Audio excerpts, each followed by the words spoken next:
it really feels like this team, they're embracing the new patch, right? This game, getting in that Viper early on as a response to the Timbersaw. The changes with Viper, they've pretty much improved how effective he can be against the Timber matchup. Yeah, I think the whole change of putting the break away from Nether Toxin onto the Viper Strike is, I would say, in most situations, just flat out better. Obviously, you have a longer cooldown now on your break, but you guarantee to put it on the hero you want, and you guarantee that it sticks. You can't really counter it with BKB either. It's going to linger, so there's definitely going to be some trouble for certain heroes playing against this hero, but more so than anything, I think Azure just love playing the hero regardless. I think they do. XM loves the change to Viper Strike is not the reason they're picking it here. It's just XM has said in an interview, he said it basically, I don't remember which team it was they won against. He just said it openly in an interview that we broadcast on stream. He was like, I don't know why they gave me Viper. It's literally my best hero. And here you go. It's the deciding game to get to the grand finals.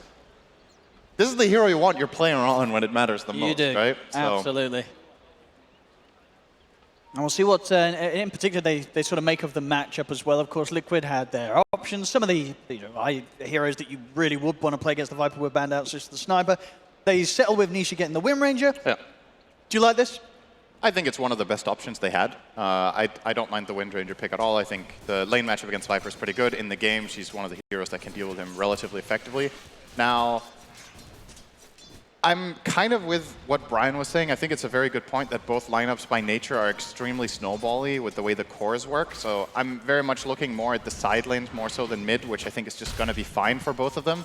It's about, can anyone build a meaningful advantage in a side lane? Such as, for example, the Razor against Visage. Can you bully this early on and really get yourselves ahead in that safe lane so you can snowball a bit off that? Because like you said, Azure, they are very much embracing the new patch. Sure. They play so many different heroes every game. It's just new stuff over and over again. So it's hard for Liquid to really know what's coming at them and prepare in the draft. But it can be double-edged. Maybe you're not as comfortable on it. Maybe you're getting a little bit too cute with what you're running. And yeah, this Visage in particular as well. We're talking about the changes, but with how the Soul Assumption build-up works with the charges and things. This hero can deal an insane amount of damage when you're snowballing in the actual team fight itself. It's a deceptively good hero against Timbersaw sometimes because of the Soul Assumption, and perhaps the new Shiva's build could be something for this hero.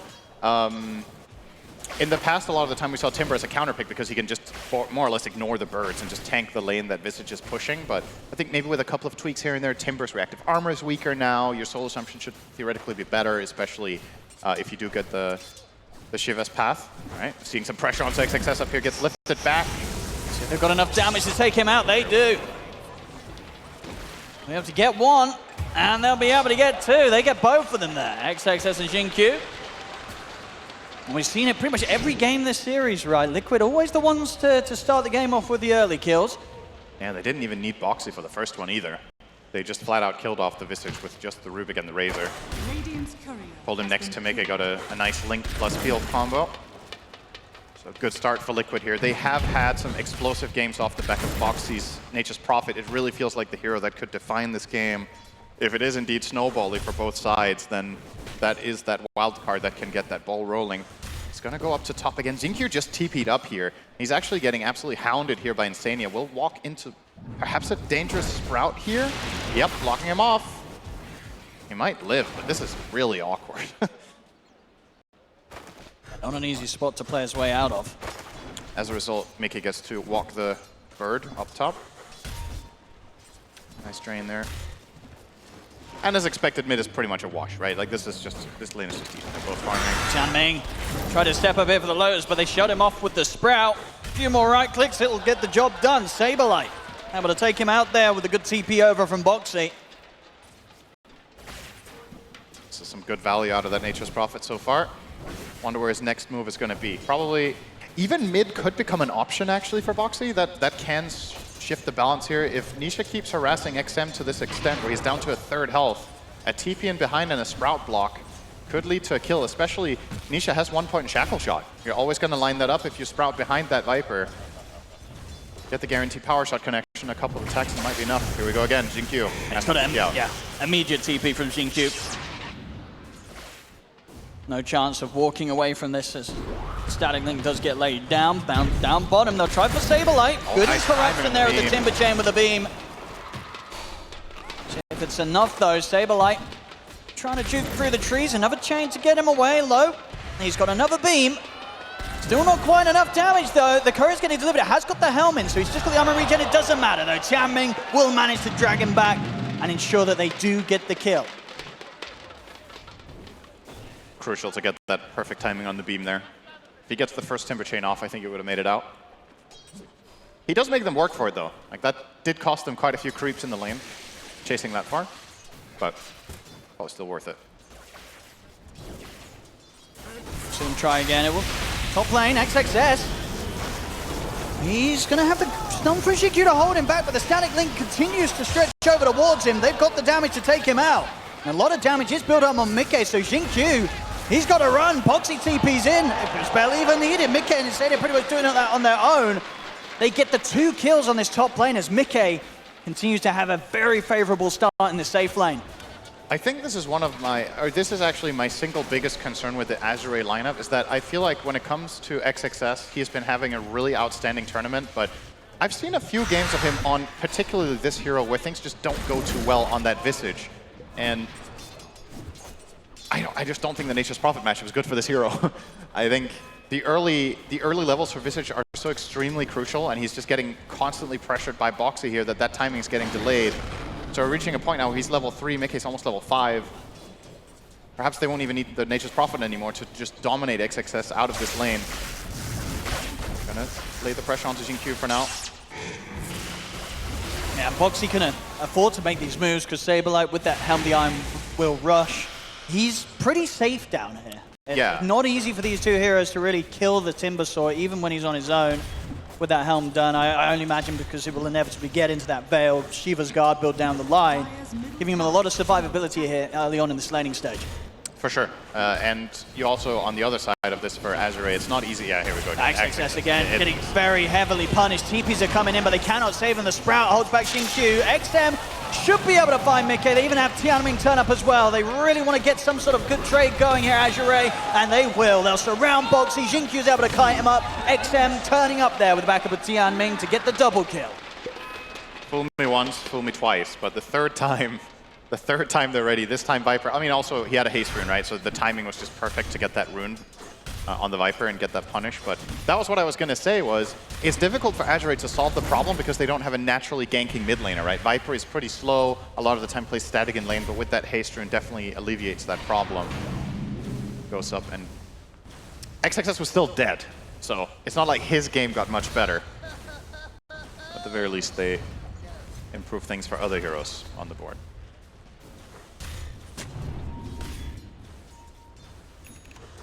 Bottom lane. Boxy considering joining Insania and Saberlight to maybe make an aggressive move. Highly likely to come out, especially when Saberlight has hit the 6. Dire's bottom tower is Definitely going to be a bit of the map that they may be able to dive in for, Liquid. For now, until that 6 is there, we'll see Insania head up towards the top. Make sure that MK continues to stay fine. Of course, top net worth right now here on the Razor. A very good start despite getting caught out by that response from Azure at the end of that last fight. See them? I mean, bottom lane Saberlight is just never really going to be a kill for these 2 heroes. Nisha, another for Xingqiu. He's got the spike carapace and the stun to turn things around, and also XM in the neighborhood with a Viper strike ult. As that will be a very dead Nisha. Insania's able to burst down Xingqiu in return. XM's been buffed up by Tianming. They're going to be able to find Insania in the trees. Poison stacking up here. This should be another kill for XM to get involved with, as he is getting a lot done with these early Viper movements. 4 kills already here, 8 minutes in. Yeah, mid player playing his best hero. He's 4-0 minute 8. He's getting both power runes. Oh, actually, never mind. He's not even going to go for it. He sees the trans. He's like, this is a waste of time. He's baiting me, which is true. Tianming there, nearly finding Boxy. Goes for grab his items off the courier, and unfortunately for Boxy, didn't quite have Tianming move in a position that would have seen him here. He's slippery in the trees. It's the same with Lion in that previous game. Yeah, he knows the spots to hide in.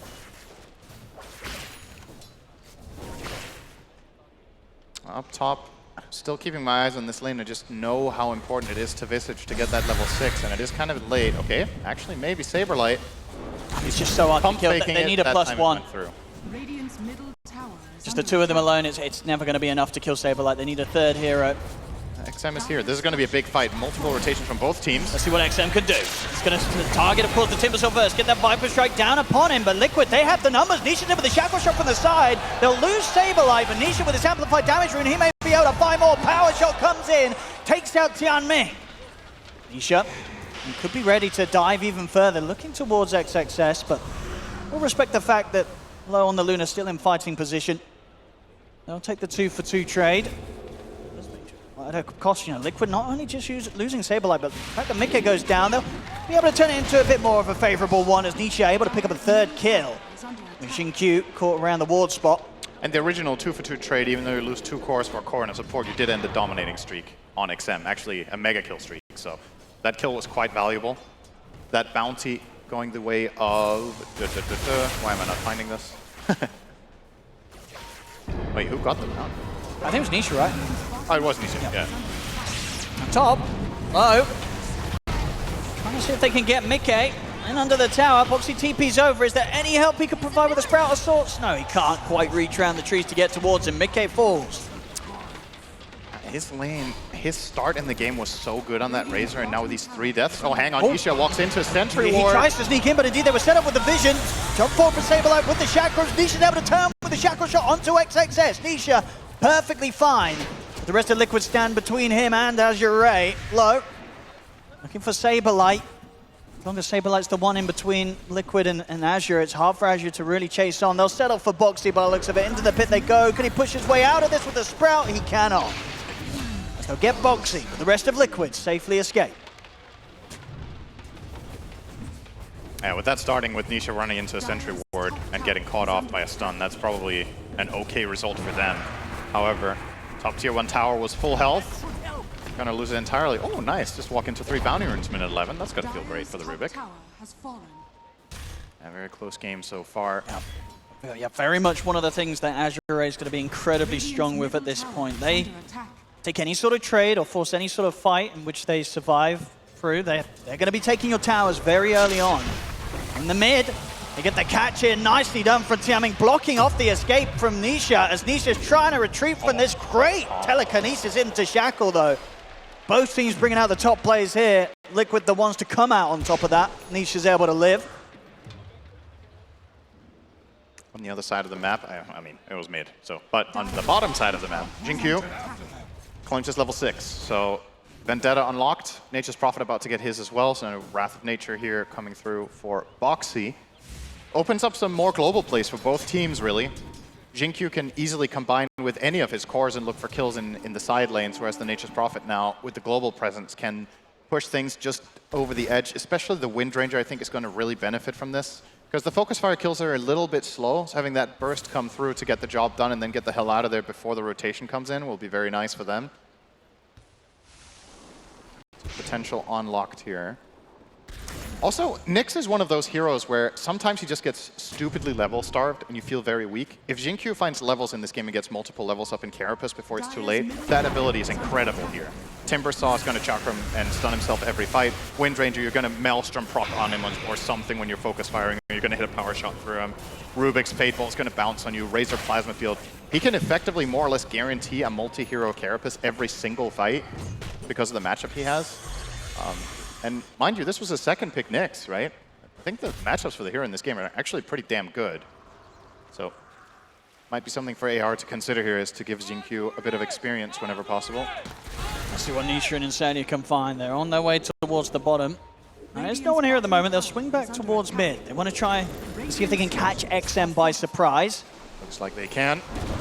And here's the opening. They'll just go straight in with the focus fire. XM's able to turn with the Viper Strike. Sprout top down to block off the escape. The burst damage comes through. XM's gone, but so's Nisha in return. Tianming and Xin-Q finding the trade. They'll also have the interrupt to stop Boxy's TP out. Azure. I'll make sure that they come out on top of this. Liquid not getting away with that move. Too close to the tier 1 tower. Azure easily able to respond. Very, very quick reaction. Keep in mind, Liquid piled on him with 3 heroes more or less instantly with the teleportation in, and they do get the kill, but just the nature of Viper with 4 points and corrosive skin, right? It just takes time. That stun from Xin-Q super clutch, though, from that low ground, finding the 2-man stun there. Again, Another well-fought fight for the side of Azure will lead to a tower.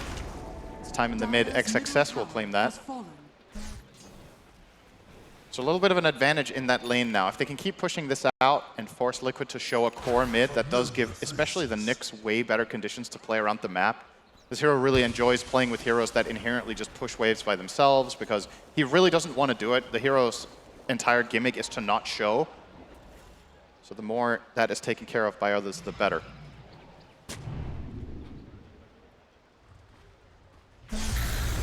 Very close start though this time round. 14 minutes in, 11-11. Very even on the overall gold. It's just the fact that in terms of the carry matchup, are getting that much more farm here on low.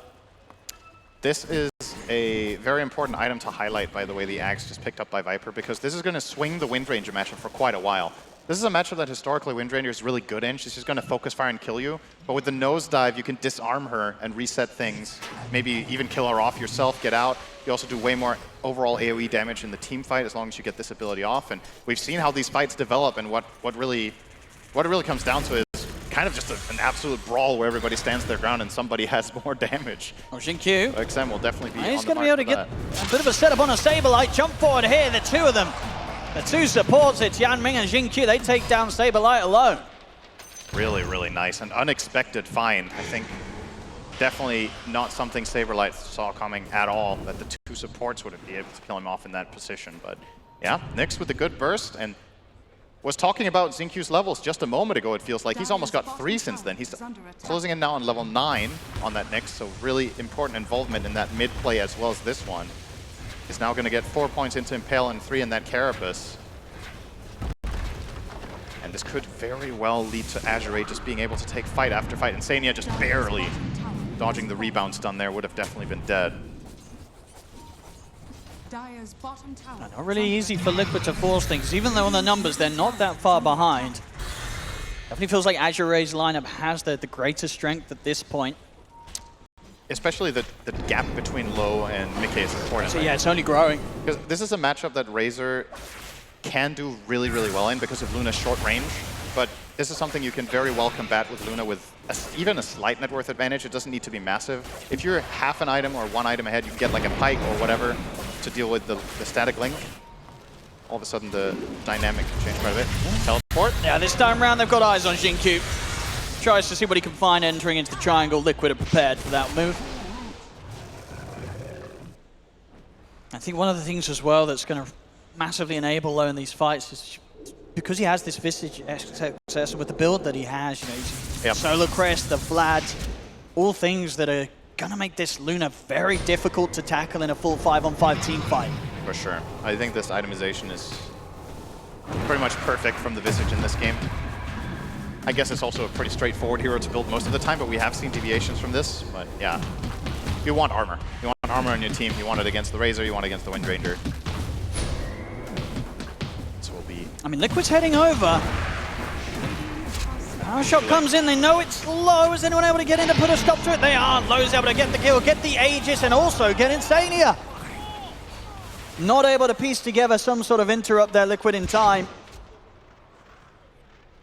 As Azure get everything, Low's game continuing to strengthen. He's had a great couple of games now, popped off massively in that game to on the Void, and here on the Luna, everything going incredibly smoothly so far for him. It's definitely going to be scary for Liquid. Still only 2k gold down, but a team fight gone wrong, and with how powerful Low's Luna is, they could be taking tower after tower. That'll be a freebie for them here. Liquid, the pressure definitely building up. As Azure, they will push so fast off the back of any sort of window given to them. I think one of the big questions in this game is what's Timbersaw's path going to be now? This is a hero that usually around this time is the king of the game and really wants to dominate. And he might actually even be in trouble here. Very low mana on Saberlight. They're just going to probably reserve the Dispose. Actually using it now, but yeah, he won't be making it out alive. Yeah, far too much damage coming out from XM as the stacks build up. So it definitely feels like Liquid, they're struggling to find a plan of how to play out of this position, Sin. I mean, what What do you imagine the discussion is that's being had between them in this sort of game? Because it feels like Azure are kind of gaining control of the whole map right now. I think it's a matter of finding out what your timing is exactly, right? The Timbersaw has now finished Eternal Shroud. I believe Winter was talking about Pipe being an option here for the team, but he's getting the selfish item that only protects him. I don't know if that's really going to cut it. This is not the best Timbersaw game, which makes sense. You first pick the hero after all, right? You are going to get countered by a lot of magic damage, so you will need to itemize for it. But if he's the only one who has the protection, I guess Azure have the luxury of, they don't have to go on him when he pops it, right? Or just in general. They can kind of ignore him, fight the other heroes. If they see an opportunity, they can pile it on. But it's not a requirement. Now a 5k lead pretty much after that tier 2 tower falls bot. I guess one item timing that's coming in will be the Nisha BKB, which will definitely help quite a bit. Perhaps that opens a path to killing off this Viper in the fight. Because as it stands now, if Nisha runs in with Focus Fire and Wind Run on, he gets caught by Carapace from a Maelstrom proc and he just dies, actually. Yep. So it's very unsafe. I mean, one of the things that Liquid definitely struggle with, right, are sort of ways to stop like XM pressing his spells. He's always going to get the Viper Strike off as well as the nosedive. In terms of stuns that Liquid have, it's a Shackle Shot and a Telekinesis. Outside of that, there's no stopping XM getting to play the team fight, get these spells off, disarming and breaking. Oh wow, they're confident. This is I mean, they're strong. 20-minute high ground attempt. 2 minutes left on the Aegis. I think Azure, why not push high ground, see what happens. Okay. Well, so far so good. If this tower falls, we know how Luna lineups work. And Liquid, what's the response going to be? It's actually gone. Okay, now he's going to start cleaving off the barracks. And they jump forward.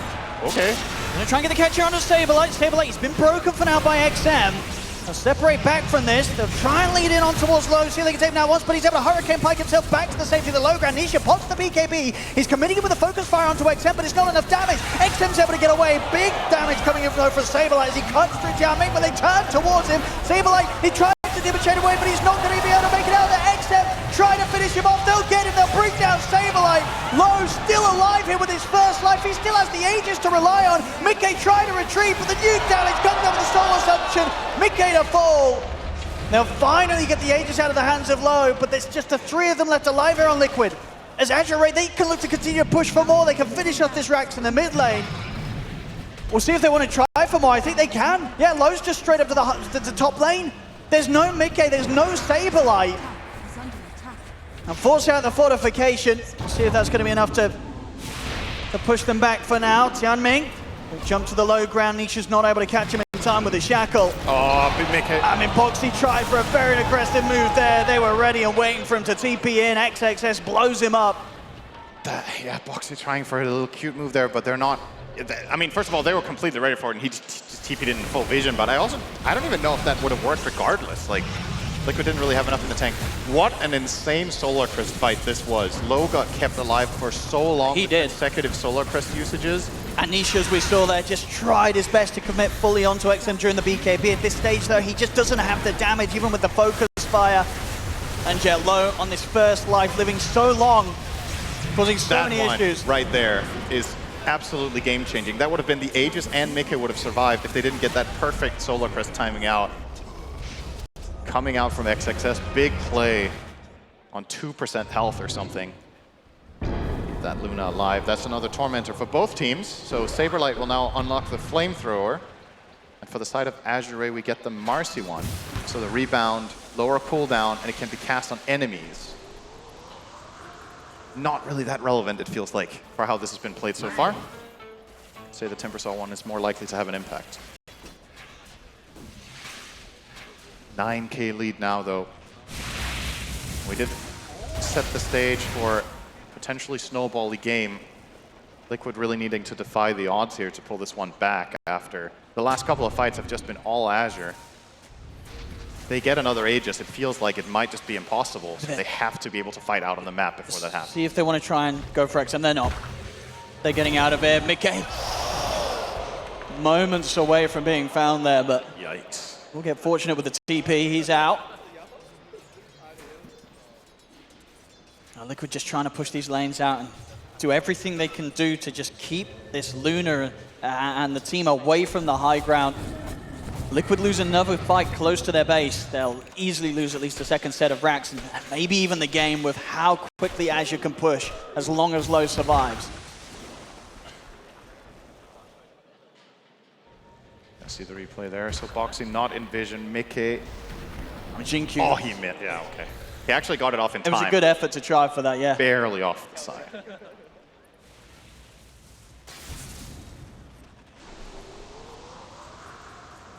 Jinkyu with the scouting. Oh, this could be dangerous for Nisha, actually. This is fully telegraphed now for Jinkyu when Nisha went. He has the ward covering. That he will know if Nisha walks back, otherwise he has to assume that he's still on the Ancients. Jinkyu patiently waiting for teammates to rotate over. Actually, they choose not to go for this. Despite that good scouting, I thought they were maybe going to collapse, but we'll let him go. Full AC now as well from XXS. Jinkyu just gets so much information, and with this Dagon build, supports easy food here for the Nyx Assassin. I bet he's almost disappointed he didn't get to cast Mind Flares. Like, really? Didn't even get to do my full combo? I don't even know how much damage I do now. Jianming. Oh, they do find him eventually. He's going to be able to get the dispose on Anisha. Anisha, he'll pop the BKB, he'll try for the TP out with the win run. He'll escape. Each of these moments, though, it really feels like Liquid, they're living on the edge. Barely getting away from these players from Azure. Boxy not going to be so lucky, potentially bottom. He's just getting killed off by the birds. Doesn't even need to use the hero. Bringing the creep wave around. I mean, creep wave's going to be coming in on the mid lane too. Azure Ray, they can go for the high ground once more. They weren't able to stop them last time, Liquid. We'll see if anything's changed this time round. The answer is no. I don't think so. Yeah, Tier 3's gone. Jianming trying to see if he can get a deep dive, get some sort of disposed setup. It's going to be fine, gets completely away from it. The backdoor protection momentarily kicking back in. As I say, the creep wave's approaching in the mid, so we'll soon get taken out again. Mickey has got BKB complete, so maybe a chance for him to enter into the front of the fight. The backdoor protection's gone though, and Liquid, they will not be holding this bottom set of racks as Azure Ray take a second set. Such a fast push. Luna with Solar Crest, with AC Aura, with Vlad's Aura from the Visage, all of this stuff just coming together. Such a strong timing. And as you said, they're living on the edge. A single misstep now is probably just game over. I think so. The Radiant lineup can push Barracks or the Ancient just so quickly, so... Let's try to find something, okay. A bit of an opener here. Get the slow on to XXS. Jackal will connect onto the both of them, but Jinkyu just turns, brings Stabilite down incredibly low. They've got the follow-up stun onto XXS, but he's able to stone form and survive this. Jianming will fall, but Low's here for the cleanup. Double kill for the Luna. Low's ready to clean them all up as they'll chase over towards Nisha. They'll take the Wind Ranger out. The buyback's having to come out now from Liquid, but there's no buyback again available for either Stabilite or Mickey. This is going to be a 3 versus 4 defense. Sure, Azure Ray lost Jianming, but the ones that mattered survived. Lows here, straight up to the tier 4s. The Luna ready to do immense damage here to Liquid space. The fortifications back up. Did you see Luna got your favorite item? The Kanda, I mean, that's one hero we didn't really talk about, but this is a hero, right, that's build scaling attack damage, and you have that point target spell with the Lucent Beam, so the Lucent Beams, they hurt hard. On the back lines as well, the burst is there, Boxy immediately evaporated, Lows onto the Ancient. Oh my God! They can't push him away, Nisha dies immediately, it's game over, it's